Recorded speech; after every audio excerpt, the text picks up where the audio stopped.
welcome to There is a Method to the Madness. My name is Maxwell. I'm an exercise physiologist and personal trainer.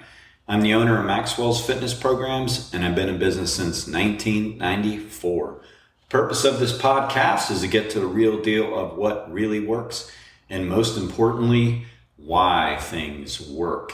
We're going to have a good episode today. I'm going to talk about where maybe we should be going. Where are you going?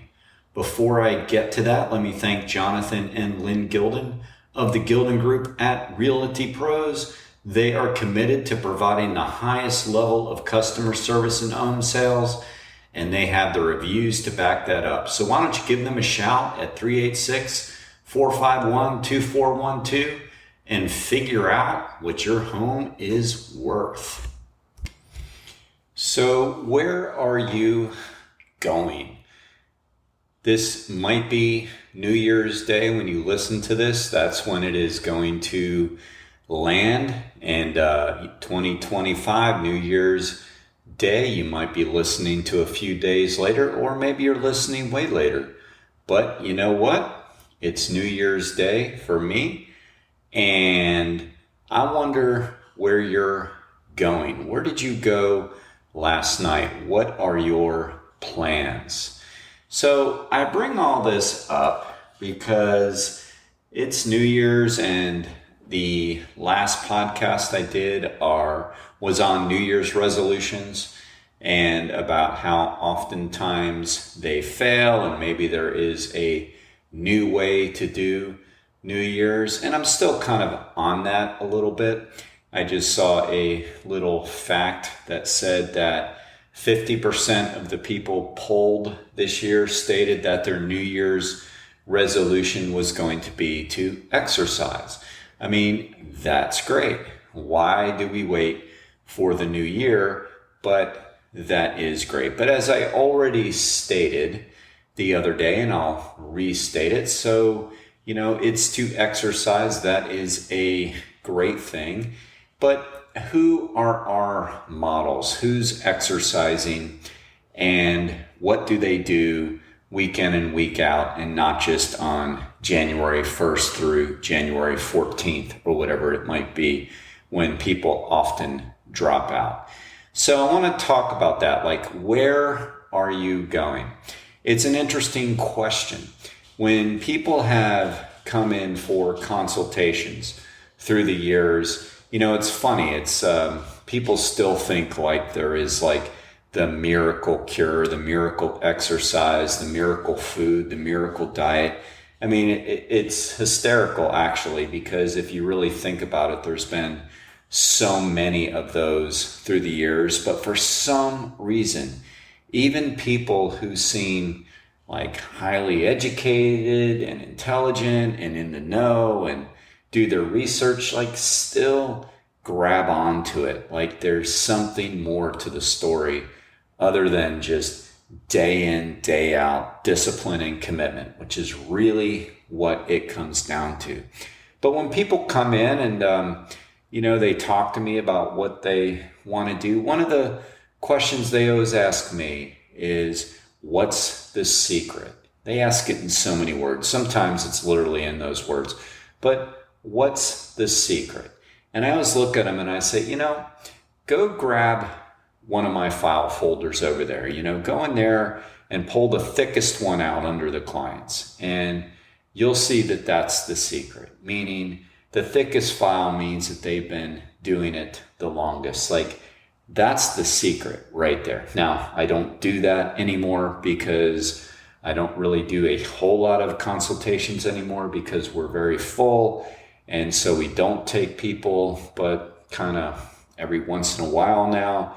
And, we have a little bit of a different clientele coming in.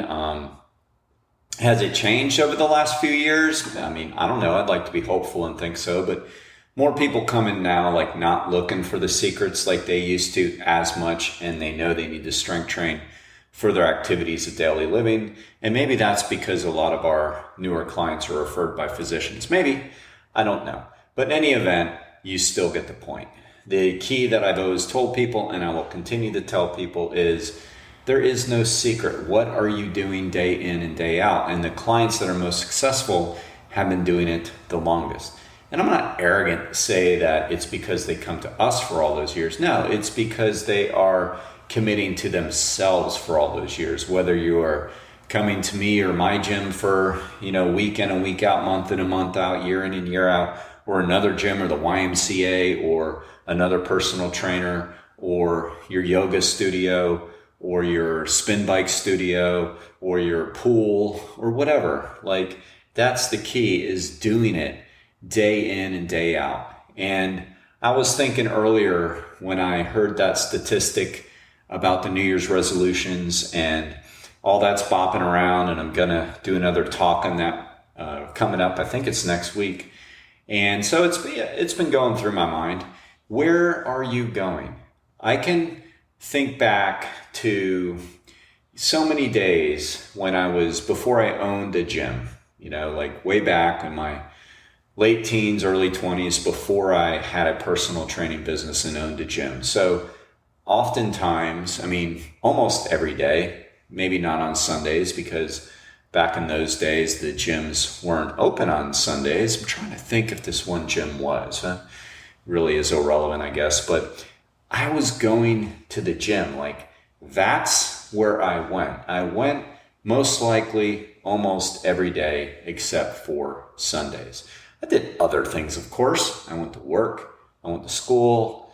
I went to a friend's house. But I went to the gym. That's important. And I was thinking about how when I go to the gym, I had sort of an idea of what I was going to do that day. In those days, I was more than likely doing a different form of a split routine. So I was doing a lot of strength training, but splitting up the muscle groups. But I would go in knowing I'm going to have a sort of open-ended plan. But the key was I would go and I would spend some time there and I would execute my plan based on what was there, who was there, and what equipment was being tied up. I would make quick adjustments if maybe a workout partner didn't show up, or some of my usual friends who worked out with me, if a workout partner didn't show up, weren't there, or if the gym was really crowded and I couldn't use certain pieces of equipment, I would make changes, but I wouldn't go home. I would do something. I would do a very effective workout. We don't have to have a perfect plan all the time. I know that sounds strange coming from somebody who writes plans, but the plans are meant to be a little bit loose. When I write plans, I write them based on the client's needs, the client's abilities, and what they have access to. And those exercises are important, and the sets and reps are important, and all those things are important. But what is most important is that you show up and do what you can. And I promise you, if you show up to the gym, and when I say gym, I mean whatever it is, wherever it is you go to get into a positive environment to exercise. If you show up, it is going to be a good day. Too many times people get wrapped up into exactly what they should do when they're there. A little bit of the old paralysis of analysis going on. And because they think they don't know, they just don't go. I shouldn't say everybody, most everybody knows what they can do. There might be things that they're unsure about. Well, then, yeah, don't do that, of course. But let's say you've been training with a trainer and you've been doing like 8 exercises every time you go to the gym, and you haven't been able to get there because you're traveling out of town, and your friend tells you that there's a gym down the road that she uses and you can go use, and you're thinking to yourself, well, I don't remember my whole workout. But do you remember like 2 exercises of it? Do you remember like maybe your dumbbell curls you were doing, or your shoulder raises or something like that? I mean, those are usually pretty simple exercises to remember. Go do that. That will be so much better than going somewhere else, most likely. So going back to before I would have my gym, thinking about how again, a loose plan. I would drive to the gym, I would get to the gym, I would say hello, check in, whatever, and start my workout. And I guarantee you, almost every workout, my plan slightly changed, but almost every workout, I got in a great workout. And of course, if I left there, which I clearly did, then I got in a great workout. So the fact that I decided to spend 6 of my 7 days in a gym is the key. I'm not saying you have to work out every day. Strength-wise, I will say I do think it's important for everybody to exercise every day. And I don't think that's asking too much. I think we are built to move, we're made to move. So I do think it is a good thing to do every day. But I am saying that if you want to have success fitness-wise in 2025, why don't you think about where you're going? Intentions don't mean much of anything. Resolutions, as I've talked about, really don't turn into action very often. So why don't you think about where you're going? People can say all the time what their values are and what's most important to them. And all you have to do is go back and look at where they spent their time that previous week, and you'll get a better idea of what their values are versus what they tell you they are. Oh, I value health. I value fitness. I value wellness. I want to be a good example for my children or my grandchildren. So I really value physical fitness. Oh, that's awesome. Me too. How many days did you go to the gym last week? Well, I missed. Okay. So how many days did you walk? Well, I did walk on Monday. So you get the point of this. Where we spend our time is really where our values are. We can say anything, and it really doesn't matter. And I hear this a lot. I hear people talk about the value of physical fitness and the value of eating right and the value of exercising. And then I talk to them about what they do, and there's always an excuse as to why they aren't committed enough. Like, that's the key, is the consistency. I mean, there are some people that just, as it comes to my gym, they just don't miss. Like, they don't like to miss. Like, it is a commitment. It is a priority. And they don't feel good when they're not there. And they get upset with themselves. They get mad at me when I go on vacation. What am I going to do?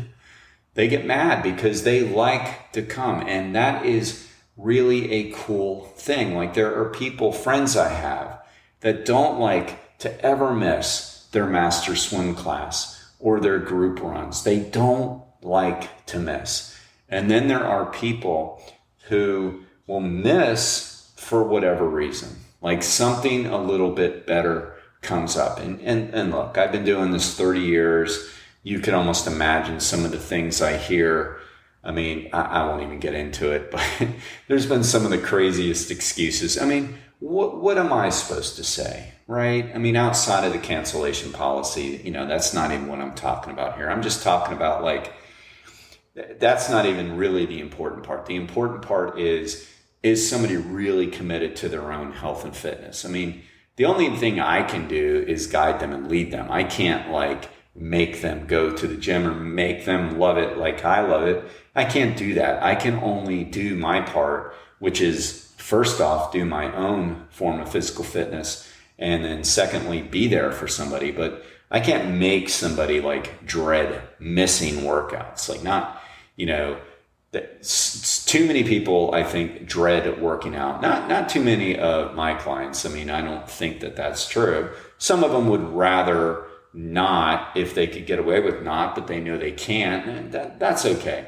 But how do you really, really understand that it comes down to showing up no matter what? Like, if other things come up that are more important, well, then there you go. I mean, but then don't be surprised when you don't have the level of fitness of somebody else, because it really does come down to that. And we have to also keep in mind too, that fitness isn't just about appearance. Appearance is one aspect of fitness. I've talked about this before. Body composition is 1/5 of the fitness wheel. 1/5, not one whole, not one half, 1/5. And body composition would be what you're thinking of when you think of appearance. So your leanness factor, your tonicity. Yeah, that's important, but it's 1/5. There are some people, based on their genetics, based on their body type, that you wouldn't look at and go, oh, they are stunning figures of physical fitness. You may not say that, but like they can run circles around people who might look more fit. So it is not just about the appearance. There are some people that are extremely physically fit that just don't have the body type to show it, but they can do everything else. They've got a good cardiovascular system. They have good mobility. They're strong. They can crank out a bunch of push-ups, so they have endurance. They can touch their toes, so they have flexibility. So fitness isn't just about how we look. And we're in an era now where not fitness, because gosh, how could I even say that? It's the opposite. Lack of fatness is as quick away or as close away as a shot, right? A lot of people are getting these different fat loss drugs. Okay, some people really need it. Okay, I've spoken to some physicians about this subject, and there are some patients they have that absolutely need it, and without it, they are not going to live very healthfully. So I get it. But then some people are simply taking it as a shortcut to losing some fat, and they simply just don't want to put in the work.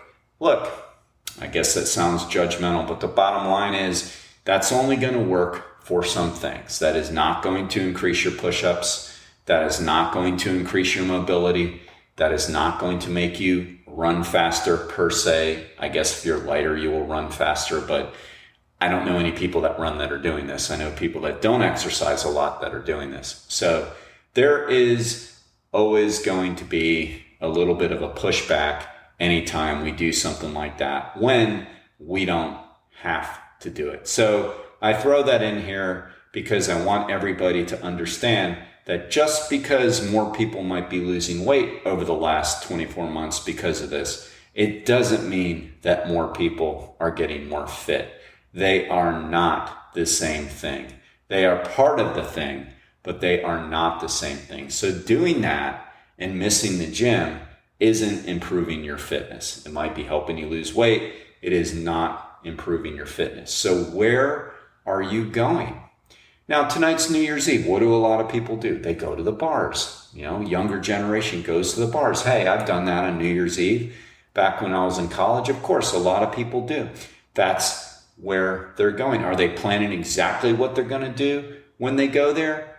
I would guess probably not. So if you're getting my point, what I really want you to think about going into the new year is where are you going to spend your time, right? You don't plan out every minute of your time when you go to a bar. You're going to a bar. What are you going to do at a bar? Well, you're probably going to drink. You're going to carouse. You're going to do those types of things. Maybe you're going there. You're going to drink club soda, whatever.